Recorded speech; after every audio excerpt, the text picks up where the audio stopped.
උපාධි ප්‍රදානෝත්සවයේ දාට අම්මට තාත්තට ක්ලොක් එක අඳලා ෆොටෝ එකක් ගන්නකොට හැම අම්මා කෙනෙක්ගේම තාත්තගේම ඇත්තකින් කඳුළු වැක්කිරෙනවා. සමහර අම්මලා තාත්තලා ඉන්නවා බස් එකක් අරගෙන ගමේ මිනිස්සු දාගෙන එනවා. වෙන කැම්පස් ගත්තාම උපාධි ප්‍රදානෝත්සවයේ සාමාන්‍යයෙන් කැම්පස් එකේ තියන්න බෑ. ඊට මදි.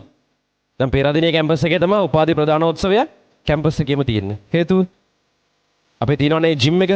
හරිද? ওই ජිම් එකට පුතේ ලොකු ක්‍රවුඩ් එකක් එකපාර දාන්න පුළුවන්. ඉතින් ඒක නිසා දැන් අනිත් කැම්පස් වල ඉතින් ඉඩ කඩක් නැහැනේ.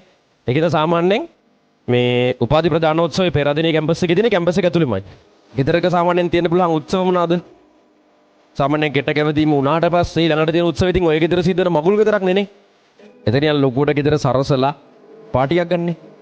එතකොට සාමාන්‍යයෙන් පුතේ කැම්පස් එකට එන ඒ උත්සවයේ තමයි මගුල් ගෙදර තමයි උපාධි ප්‍රදානෝත්සවය. හරිද?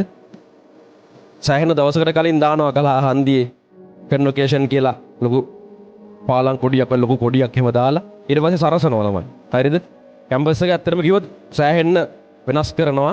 ඊට පස්සේ ජිම් එක සම්පූර්ණයෙන් පුටු දාලා හරිද පිටිපස්සේ ලොකු ස්ටේජ් එකක් අහලා ඔය විදිහට තනිකරදී කැම්පස් එකේ මගුල් ගෙදර වගේ තමයි.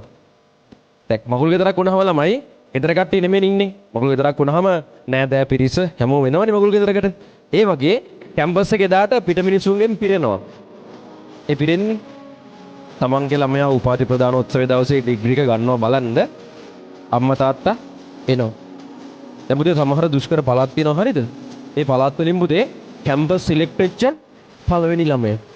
කොහොමද අම්මලා තාත්තා කියන සතුට? සමහර අම්මලා තාත්තලා ඉන්නවා බස් එකක් අරගෙන ගමේ මිනිස්සු දාගෙන එනවා.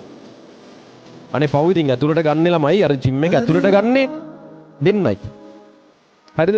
ඉතින් අනිත් කට්ටිය ඇවිල්ලා ඉතින් එයාලා කැම්පස් එක දැක්කෙත් එදාමනේ ඉස්සරලම. ඉතින් එයාලා මොකද කරන්නේ? කැම්පස් එක පුරා ඇවිද මල් බලනවා. හරිද? ඕකේ හැම ඕන තැනක යන්න පුළුවන් එදාට. දැන් ඔයාලා දන්නේ සාමාන්‍යයෙන් ඔය ලව් ලේන් කියලා හැම තියෙන එල් කියලා කියන්නේ. ඔය ලව් ලේන් එකටම කැමති කෙනෙක්ට යන්න බෑ. සාමාන්‍ය කැම්පස් දවසක ඔය ලව් ලේන් එකට යන්න පුළුවන් කපල් එකකට විතරයි. වෙන කිසිම හේතුවකට කිසිම කෙනෙකුට යන්න බෑ. තනියෙන් යන්න බෑ. හරිද? හැබැයි එදාට ඕකත් අරිනවා. ඒ කියන්නේ කැමති කෙනෙකුට කැමති තැනක ඇවිදින්න පුළුවන්. තාප්ප නෑ මුකුත් නෑ. එදාට ඉතින් අම්මලා තාත්තලා ඇවිල්ලා ළමයි එක්ක ඇවිල්ලා ගමේ හැමෝම ඇවිල්ලා ඉතින් මේකේ කැමති විදිහකට ඉඳලා යනවා ඉතින්.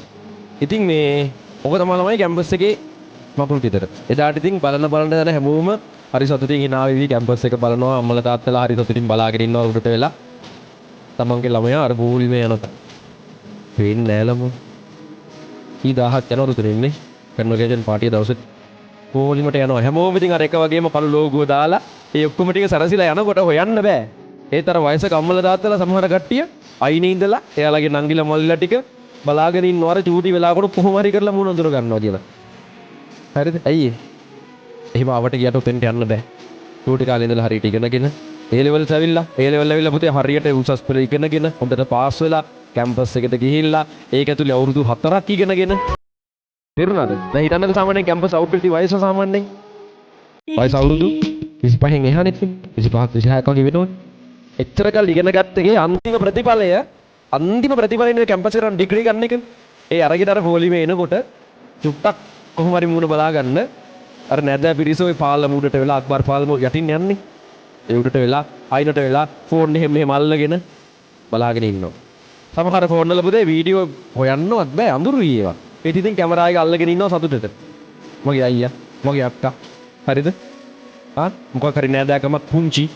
හරිද බාප්පා. කැම්පස් එකේ ඩිග්‍රී අරගෙන හරිද ඒක ලෝගෝ දාගෙන අර ජිම් එකට යන පොලිමේ කොහොම හරි කරලා ෆෝන් එකේ චුට්ටක් රෙකෝඩ් කරගන්න අල්ලගෙන ඉන්නවා කැමරා එක.